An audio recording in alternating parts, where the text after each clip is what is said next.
waiting, pwede na natin gawin yung ating potato caprese salad. Yes. Naku, ito maganda kasi marble Potatoes. potato. Of course, nakakulo na ito in advance, ha? Kasi Yes. hindi po pwede kasi mga 30 minutes, 1 hour ito bago maluto. Ang kagandahan sa marble potato, pwede mo nang kainin isang buo. Oo nga. Kasama yung, bilang ko yan, 95 pieces yan. 94 na lang. Okay. Anyway, so medyo fork tender siya. Pag tinusok mo ng tinidor, lumulusot siya na hindi naman nababasag. Ibig Yes. sabihin, fork tender. Okay na. So, yan, malambot na po yan. Dahil siyempre, para lalong sumarap, of course naman, gagawa muna tayo ng dressing. Turuan mo kaya, gagawin mo kaya ito. Ako na lang. Sige, ikaw na lang po. Ikaw na lang po kaya.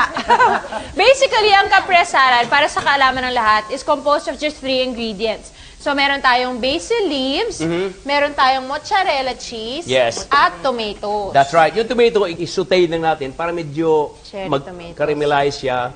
Lalong masarap. Ma-enhance yung flavor ng Correct. tomato. Okay? Gagawa tayo ng, of course, yung ating shallots or onion and then the lemon juice. Okay. Gagawa ko lang, parang vinaigrette lang. Yes. Tama? Tama. Sindihan ko lang to para uminit.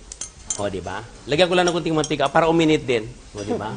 Para uminit din siya. Correct. Ganyan. All-in-one ako eh. Yes. Yung caprese salad, it resembles the flag of Italy. Galing, ano? Sa idol sa kusina, I learn a lot. Dito ako nag-aaral. Napapansin nyo? Dumatalino Ako din. The lemon juice. Ha? Olive oil. Sugar. About 1 teaspoon lang. Kita mo, lumalapot na, oh. So, Ikaw dyan ba na, tuloy natin mo. isosaute, chef, yung ating cherries and marble potatoes? Dito po, garlic, of course, para mabango. Garlic. Oh! Kaya mo yan? Oh, di ba? Tapos, yan. Happy Father's Day, everybody! I love this Pang ano yan, tomato. Look at that. Buena Medyo mano, shiny, siset natin glossy. yan, chef, Okay. At ilagay natin ngayon dito ang ating Potatoes. potato para lalong masarap. Yan. Ayaw patawarin yung isa, oh. Nice. So, para maganda at glossy siya, di ba? Ang ganda ng amoy niya. Amoy garlic. Oo.